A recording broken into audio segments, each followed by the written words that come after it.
Hello everyone, it's Mr. Andre, and I'm here in the library at House by Town English. Our story for today is Boris Goes Camping, written by Carrie Weston and illustrated by Tim Warnes. Summer is here and it's time to go enjoy the great outdoors. Let's read this wonderful story together. Boris Goes Camping, written by Carrie Weston and illustrated by Tim Warnes. Read by Mr. Andre. The day that Miss Cluck was taking the class camping, everyone was very excited. When Miss Cluck said that it was almost time to set off, all the animals squealed with delight.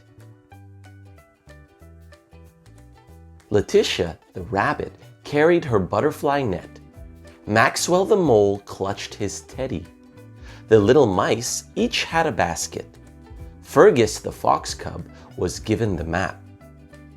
And Boris was put in charge of absolutely everything else. For Boris was an enormous, hairy, scary grizzly bear. But he was also rather kind and helpful. "Bravo!" said Miss Cluck, as Boris heaved the huge bag on his back. "What would we do without you?" Miss Cluck and her class set off through the woods. Letitia chased after butterflies. Fergus puzzled over the map. Maxwell got Teddy stuck up a tree, and the mice struggled with their baskets. Eventually, Boris caught up with them all. Poor Miss Cluck blew her whistle. "This really won't do," she said. "We must stay together." "But we're tired." Then Boris had an idea. He found room for everything in his bag, even the tired mice. "Bravo, Boris!" cheered his friends. Before long, they came to a little bridge. Boris and Letitia dropped twigs into the stream. "Come on, Boris!" "Go, Letitia!" Then everyone rushed to the other side of the bridge to see whose would come out first. But somehow, Boris forgot about the bag on his back. Somehow, Maxwell's teddy went splash into the water. Somehow, the mice managed to cling on. Maxwell let out an enormous wail. "Oh, Boris!" he cried.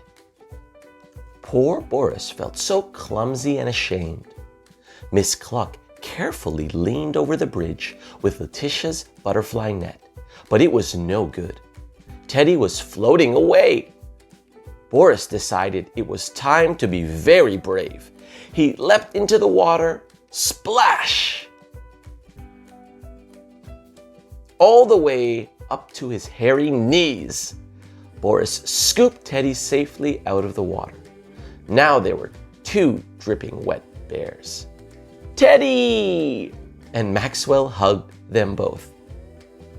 "Boris is the biggest, bravest, best bear," said Maxwell. "Bravo, Boris!" "Bravo, Boris!" agreed Miss Cluck. "Now let's set up camp before there are any more accidents." The animals gathered around while Miss Cluck explained how to build a teepee. It all sounded very easy. Letitia and Maxwell collected long sticks. The mice chewed off some lengths of rope. Nibble, nibble. Boris helped Fergus spread out the canvas. Then they all tried to put it together. But it was not easy. Not at all easy. Once the teepee was up, the fun really began. Miss Cluck got out a new box of chalks and let everyone draw on the teepee. It looked wonderful. Boris put Maxwell's teddy on top to dry. And off they went to pick berries for supper. Miss Cluck showed them which ones were good to eat. Boris carried the full baskets while the other animals hurried excitedly back to camp. But they were in for a shock. For their wonderful teepee wasn't quite so wonderful anymore. Someone had drawn on Miss Cluck's face. Someone had pulled down all the sticks. And someone was going to be in big trouble. Miss Cluck was very, very angry indeed.